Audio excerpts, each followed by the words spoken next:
So hello and welcome to episode 5 of the Deep Analysis all-new podcast, or we have retitled it, retitled it, We Love Ugly Data. Got myself here as usual, Matt, and Dan's along this time. If it's the first time you've joined us, here's the format. It's very simple. We do 3 topics. We have 30 minutes. That's roughly about 10 minutes a topic. However, sometimes these topics are quite big and they're quite difficult to cram into 10 minutes. And to give you a perfect example, where the person opened the can of worms the last time he was on and talks about how much data was really unstructured. Dan, you recently wrote a really interesting thing about IDP and the 4 waves of IDP for the site. And as ever, all the links for this are going to be in the show notes, so you don't have to take notes. Look down if you're using on YouTube, or look at the show notes if you're looking at any other podcasting services, and you will see the details of these. So, Dan, what are the 4 waves of IDP? And also, why do I care? Okay, so yeah, when I posted this, I gotta be honest with you, Matt. I knew it was the 4th wave, but I hadn't yet defined the first 3. Doesn't make any sense. I just felt it. I knew this was the 4th wave. And why did I choose waves? Well, at the risk of being somebody thinking that it's another analyst report that uses. I chose waves because I love the ocean. I live down in Cornwall, and you can watch a wave roll in, right? It's not like a one-time thing. It's like you can see it developing and getting larger and larger and larger until it finally crests right over the beach. So that's why I just kind of felt that made sense. When I wrote that piece, wow, we got a lot of people contacted us, mostly vendors. Yes. Asking or saying or claiming that, hey, we're 4th wave too, don't forget us, right? So if that happened, there's been a number of vendors who have also announced enhancements to their products that we'll see as we go through this, makes them part of the 4th wave as well. So that was just my way of trying to organize things a little bit. That's what we do as analysts. We try to organize the chaos a bit. Right, so I'm going to give a quick history lesson here. Okay, I'll settle back and be schooled. I doubt it. Right, so let's start with the first wave. The first wave was about, and it's still to this day, IDP, in intelligent document processing, is about having a computer read documents for humans. Yep. And then taking actions that humans would have had to take themselves. We should never forget that's the heart and soul of what IDP is.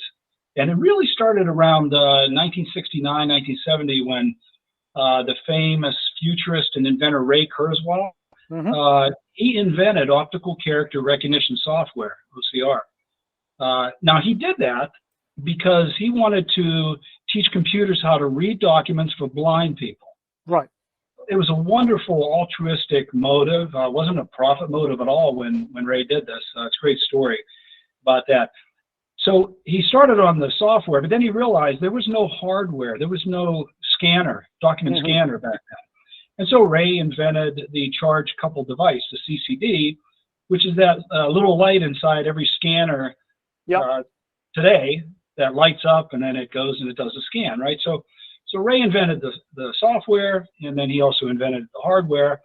And that picture that you see, for those of you who aren't on video, we've got a picture of a device from around 1985, introduced by Techmar. My first high-tech job was to sell this thing. This is a optical character recognition system that has software and hardware. It's a drum. You put a piece of paper on it, and then you scanned it. It took about 5 minutes to read and recognize a single page of text.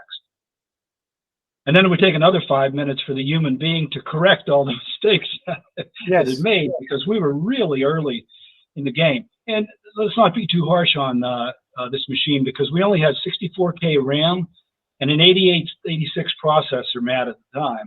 So it was almost, when we brought this out and started selling it, nobody really bought it because they couldn't believe it.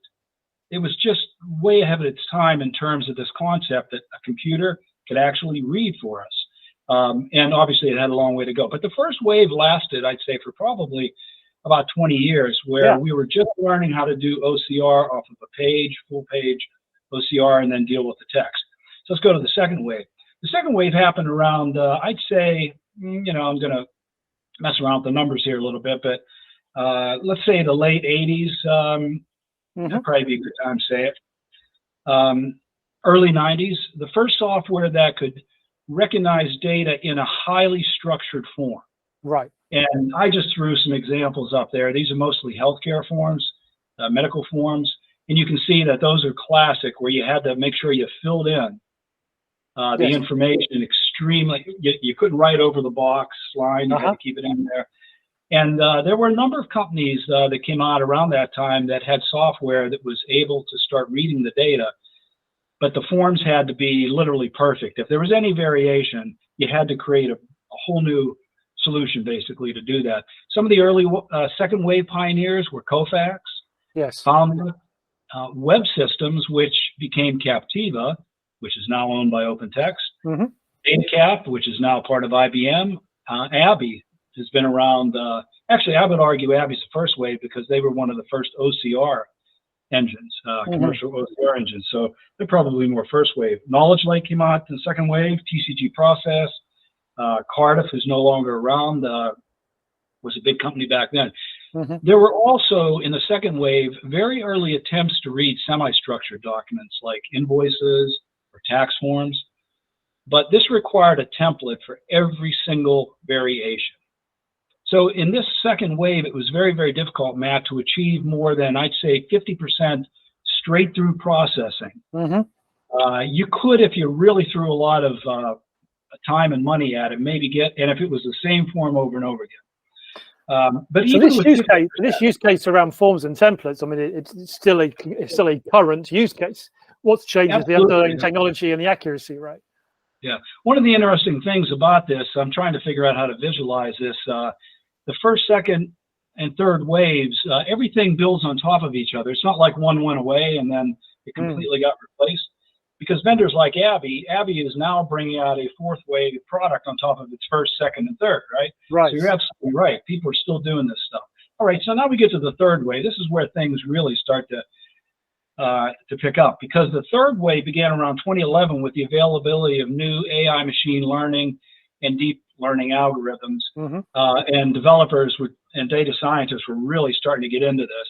Now you can have an IDP system train with sample data, and as you used that in production, it progressively became more automated because it would learn the variations.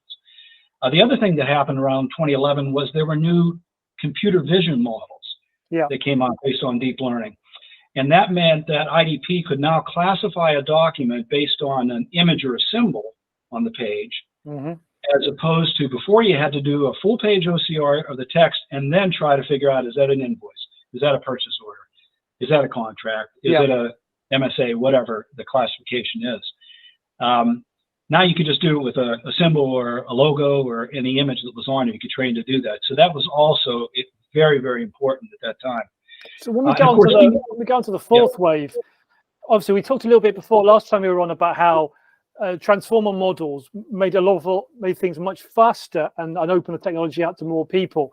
Is this fourth wave really the third wave but cheaper and more available, or are other kind of GPT, LLMs adding additional functionality to what was previously more complicated using trad machine learning?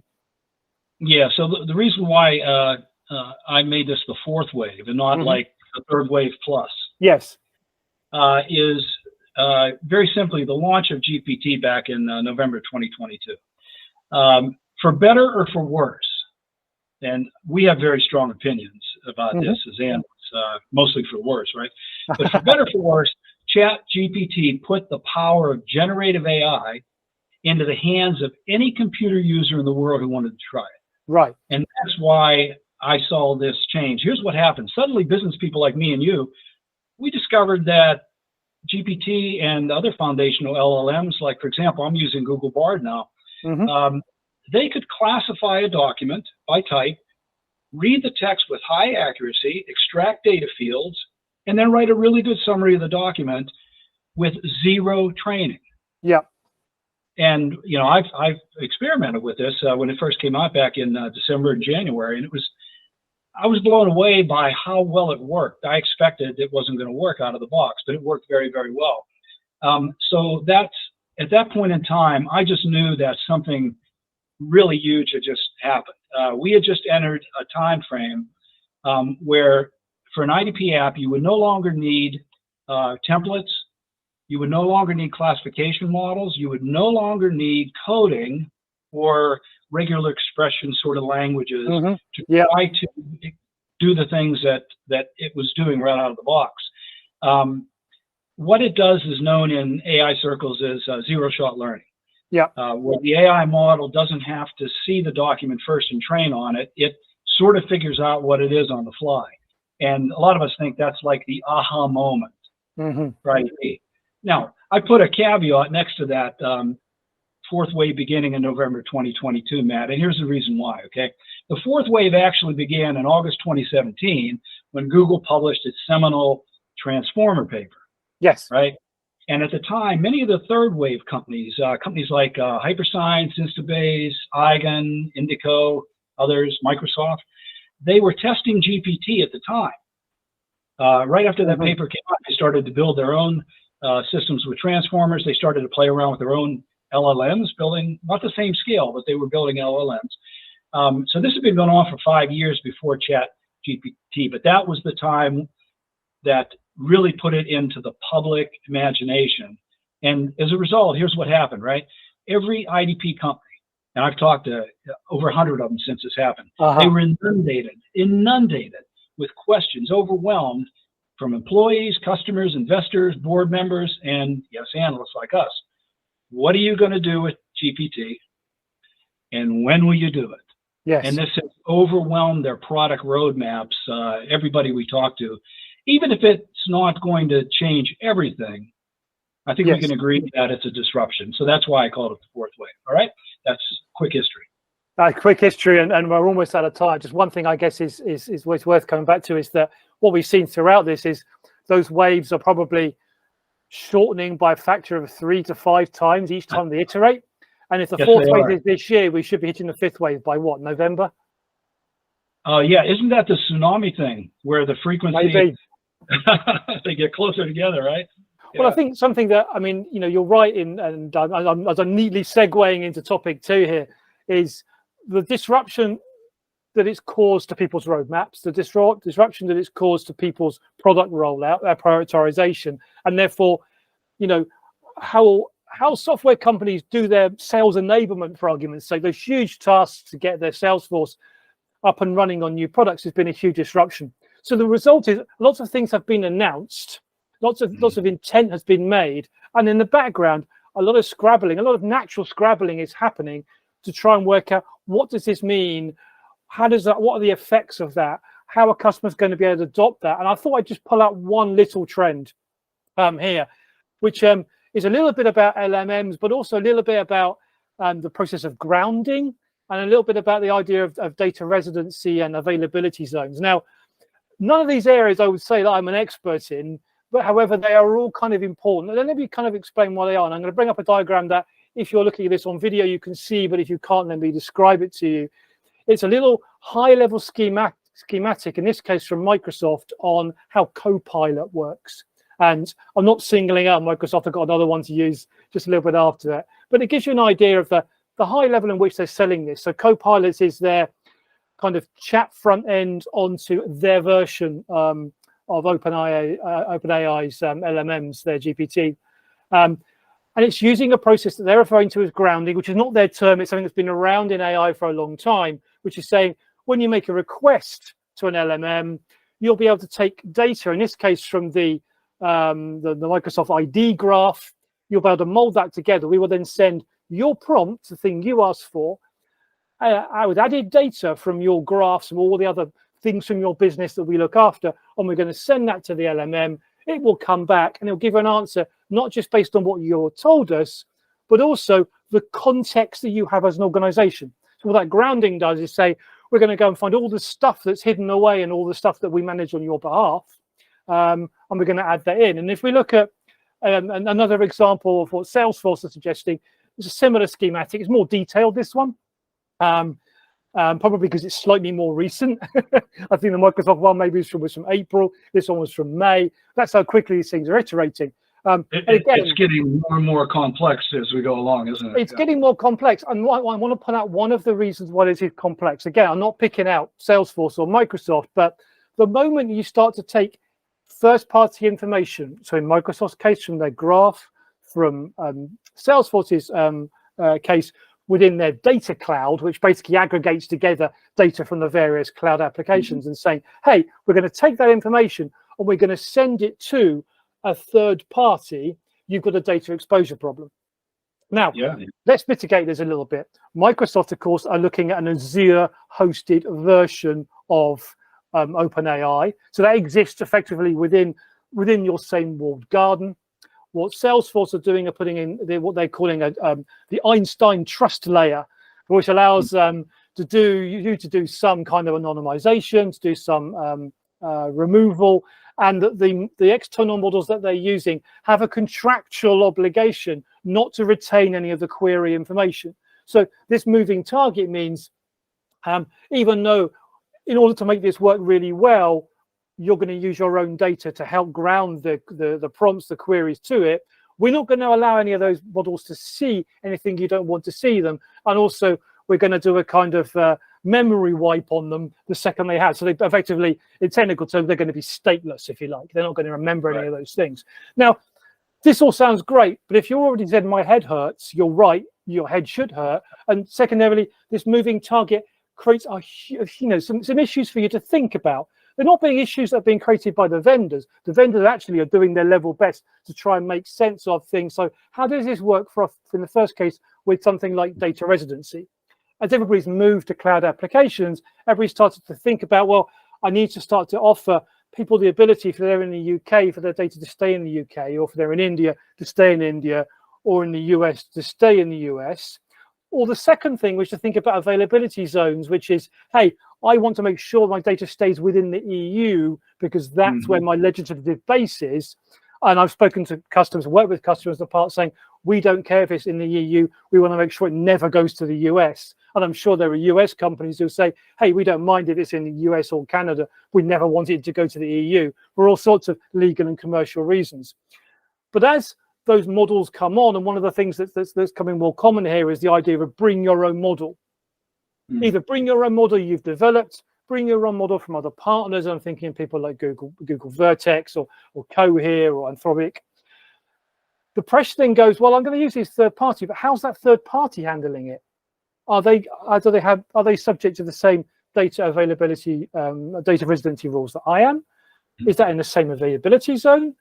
So when I'm starting to shift not only first party and third party, but as you raised with me the other day, the issue of second party data, where you may have exclusive access to contractually sensitive information. Do my existing contracts allow me to shift that around into what zones? Am I allowed to actually pass those to models at all?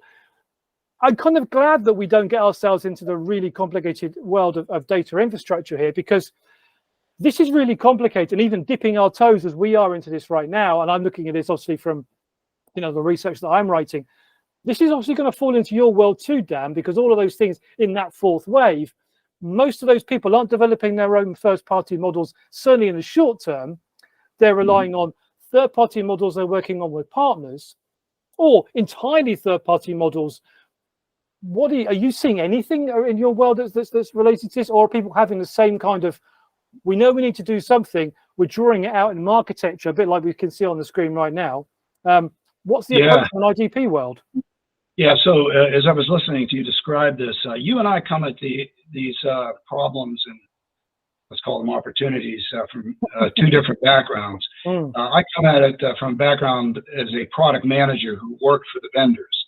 Yeah. And when I see something like LLMs able to do what I just described, I get product manager crazy, and I just like, everybody should try this because it's so cool, right? Yep. You always give us a perspective of, okay, I'm the guy that's working inside this infrastructure over here, the IT team, and I've got to figure out how to make this work. Yes. Is legal? Is it compliant?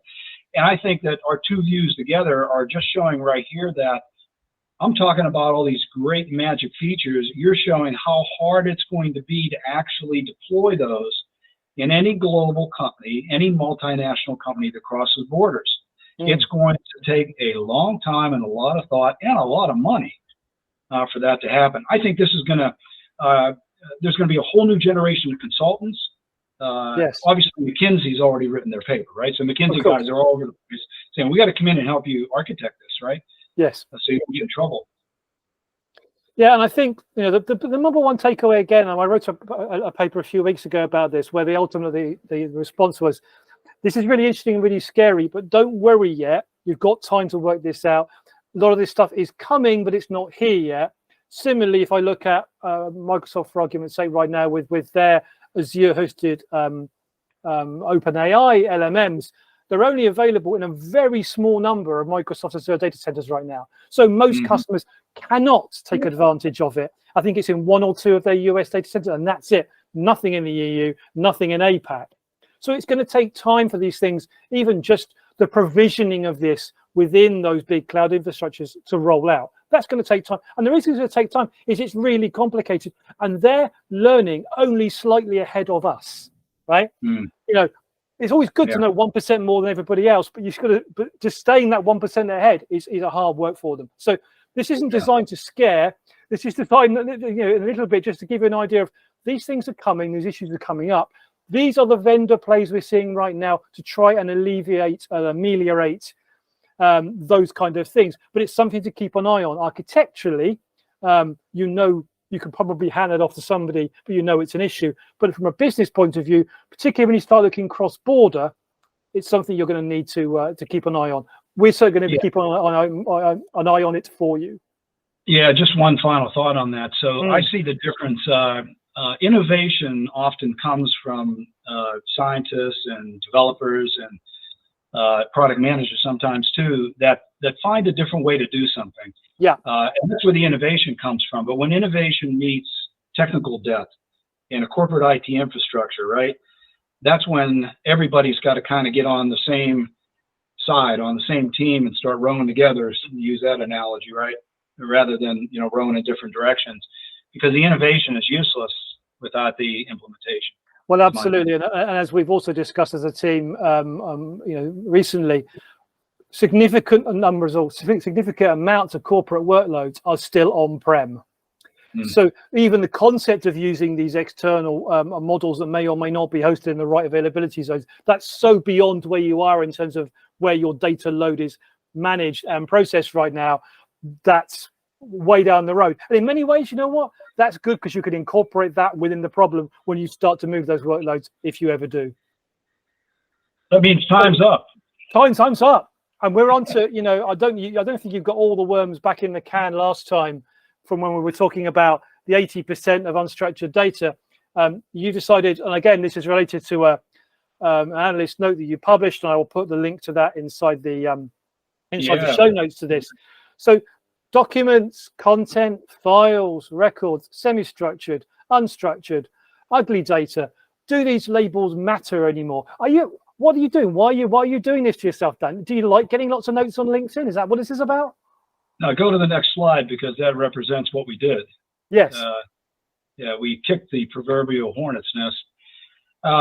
So yeah, I wrote this out of a bit of a sense of frustration, because as an analyst, we receive a deluge of press releases, news releases, whatever we call them these days, notifications / newsletters, whatever.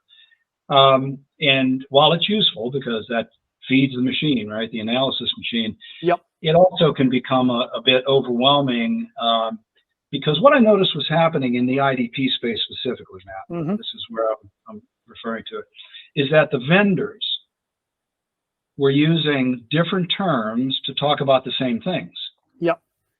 And my frustration was that, what do the end users call it? The people that might actually buy this stuff? And so I was trying to sort of send a wake-up call to the industry that we've got to stop talking about things in terms that nobody else talks about, because that's a way to keep innovation from getting out to the right people as quickly as possible. If you obfuscate with terms that are frankly meaningless to some people. So all I did is I just took on the old canards about, is it a document? Is it a record? Is it a file? Is it unstructured data? Is it right information? What is it? Because the vendors, even in the same slideshow pitch deck, they'll switch between all 5 of those terms to describe the content or the thing. We call it the stuff, right? Yes. So what is the stuff that the software is actually working on? And I have a reputation, I know now. When we have briefings, I'm the guy sitting there kind of tapping the desk and going, when are we going to get to the damn document? Okay, show us what it is that you're actually solving here. Yeah. And then they go, oh yeah, here's a Accord insurance form that came out, generation 2, and it's got this problem, and they couldn't do it before, and we solved it using AI, and here's how. Then it makes sense, not just to me as an analyst, but if I'm in the insurance industry, light bulbs go off. But if I was to go shop online for that, it's difficult because the industry uses so much jargon. So that's all I was writing about. I wasn't trying to redefine anything, even though I got sort of called out by some people, let's say, that are more anal than analysts are. And what they said was, Luca Rini is wrong. He doesn't know what he's talking about. And these were software engineers. Okay, guys, I know you live in a different world than I do. I was talking about marketing and using phrases that either relate or they don't relate to your target audience. It's as simple as that, but it really stirred up a conversation in the industry. I'd love to hear your thoughts because we've kicked this around. Does it matter? Well, one, it does matter in some sense, but let's get to the point of whose fault it is, because let's look at it from that way. And then partly it's our fault, and partly, and that's because I don't mean necessarily you and I, although of course we are part of the problem, is that analysts like to have buckets they can put things in, and they like to define what's compliant to what bucket. And that's because, and we all have our coverage areas and we all build us into reports, we say, to be this, these are the characteristics it must be. If it doesn't have those characteristics, it therefore must be something else to meet the criteria by what we're publishing for it.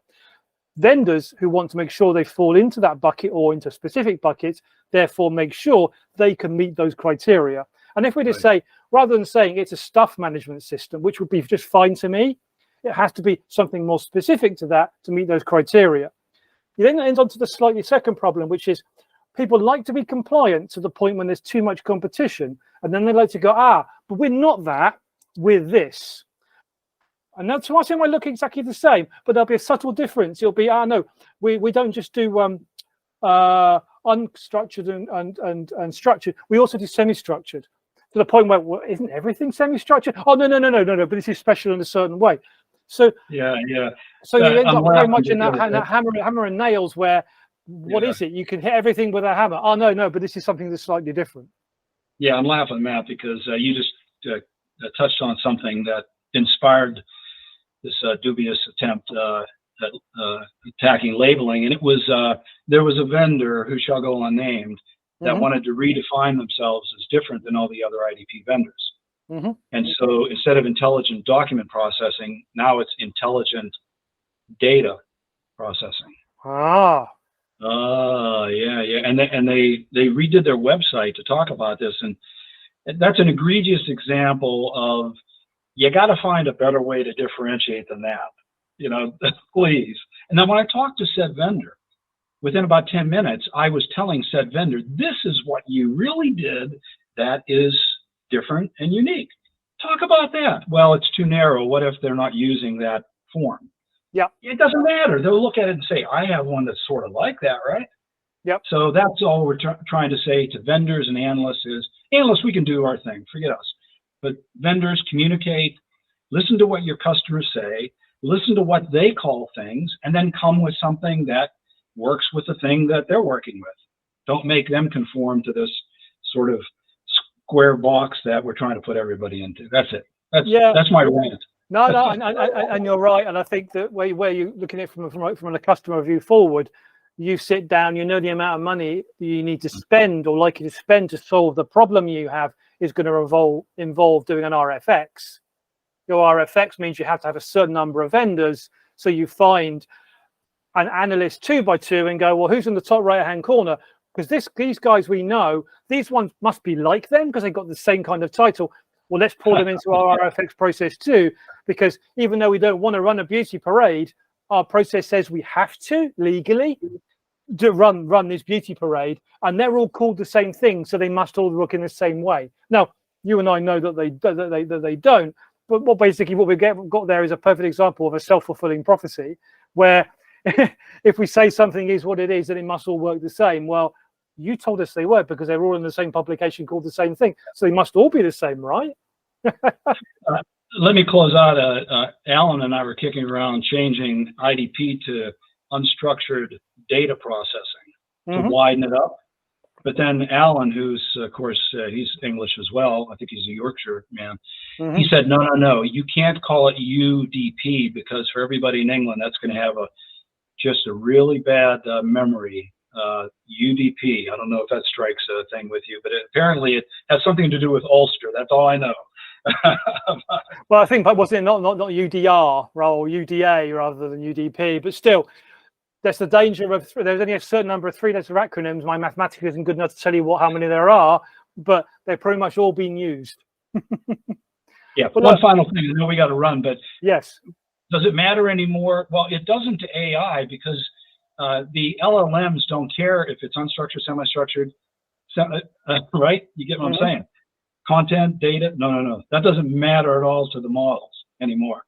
So that's my closing thought. Well, there you go. Perfect example of why it's hard for us, even when we think we're doing quite well, of cramming our 3 topics into 30 minutes. Next time, there'll be 3 more topics, another 30 minutes to discuss them in. Thank you so much for joining us, and I hope you join us again next time. Thank you. Bye-bye. Cheers.